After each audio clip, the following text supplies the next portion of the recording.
Hi all, this is Dr. Joe. I'm with Physiotherapy Clinic, Pondicherry. Pregnancy இது பண்ணணும் அது பண்ணணும் இப்போ இது பண்ணணும் அப்போ அது பண்ணணும் எல்லாமே சொல்லியாச்சு. என்ன பண்ணக்கூடாதுன்னு சொல்லட்டுமா? Okay, will start with that. கொஞ்சம் கஷ்டமாக தான் இருக்கும், கொஞ்சம் என்ன திட்டுவீங்க தான், பார்த்துக்கலாம். ஓகே, இந்த ப்ரெக்னென்சியில் டயர்டாக இருக்குன்னு மதியத்தில் நல்லா தூங்கிட்டு ஒரு 4 to 3 hours தூங்கிட்டு நைட்டில் தூக்கம் வரலன்னு மறுநாள் காலையில் லேட்டாக எழுந்திருக்கிறது. இது எல்லாமே உங்களுக்கு ஓகே. ப்ரெக்னென்சியில் டயர்டாக இருக்கும், வாமிட்டிங் இருக்கும், சுத்தமாக வாமிட்டிங் இருக்கும். அந்த டயர்ட்னஸ்னால நீங்கள் தூங்குறது ஏதாவது ஹெல்ப் ஆகுமா? உங்கள் ப்ரெக்னென்சிக்கும் உங்கள் பேபியோட வெயிட் கெயினுக்கும் உங்கள் பேபியோட க்ரோத்துக்கும் ஹெல்ப் ஆகுமான்னு பார்த்தீங்கன்னா அது அளவுக்கு சான்ஸ் கிடையாது.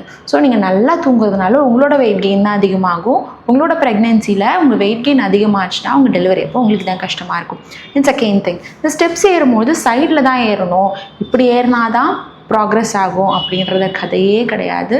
ஸோ நீங்கள் தாராளமாக நார்மலாக ஸ்டெப்ஸ் ஏறிக்கலாம், சைடில் மட்டும்தான் ஸ்டெப்ஸ் ஏறணுன்றது கிடையாது.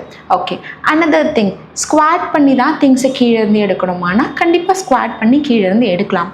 குனியவே கூடாது அப்படின்னா குனிய வேண்டிய அவசியம் கிடையாது. ஸோ ஸ்குவாட் பண்ணி எடுத்திங்கன்னா பெட்டர், அதை மட்டும் பார்த்துக்கோங்க.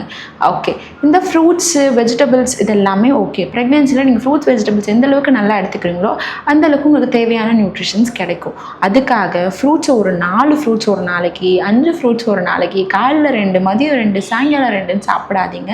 இந்த ப்ரெக்னென்சியில் வர்ற வெயிட் கெயினை குறைக்கிறது ரொம்ப கஷ்டம். உங்கள் கூட இருக்கவங்களே நீங்கள் பாருங்கள், நிறைய பேர் இருப்பாங்க. அதில் ப்ரெக்னென்சியில் இருக்க வெயிட்டை குறைச்சவங்க எத்தனை பேர் இருக்காங்க நீங்கள் கொஞ்சம் கால்குலேட் பண்ணி பாருங்கள். சினிமா ஹீரோயின் 2 பேரும், சீரியல் ஹீரோயின் 2 பேர் மட்டும்தான் வெயிட்டை குறைச்சிருப்பாங்களே தவிர எல்லாருமே வெயிட்டை குறைக்க முடியுமானா அது ரொம்ப கஷ்டம். Post pregnancy weight gain is very tough. So அந்த வெயிட் கெயினை நீங்களாக எடுத்துக்காதீங்க. ப்ரெக்னென்சி என்ஜாய் பண்ணுறன்ற பேரில் ஓவர் வெயிட் கெயினுக்கு வந்துடாதீங்க. நீங்கள் சொல்கிறதையும் கேட்பாங்களா, நான் சொல்கிறதையும் உங்கள் அம்மா அம்மா கேட்பாங்களான்னா வாய்ப்பே கிடையாது. ஒரு துளி கூட காதில் வாங்க மாட்டாங்க. பட் நீங்கள் கொஞ்சம் கான்ஷியஸாக இருந்துட்டிங்கன்னா பெட்டர்.